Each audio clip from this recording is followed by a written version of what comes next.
Eder. Mac. Pallister. Come è morta Liliana?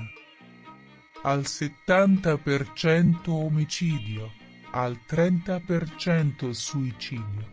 Per la morte di Liliana Resinovic potrebbe però rimanere un mistero per sempre. La morte di Liliana. Quest'ipotesi c'è.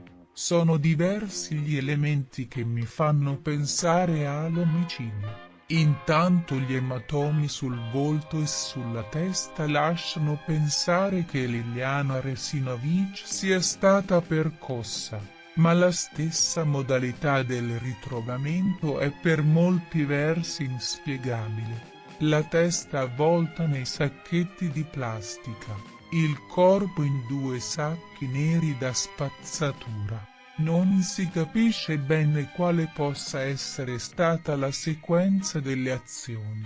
E poi ricordo che su quei sacchi non ci sono le sue impronte.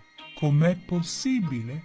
Ancora, perché mai una persona dovrebbe suicidarsi con la borsa a tracolla vuota?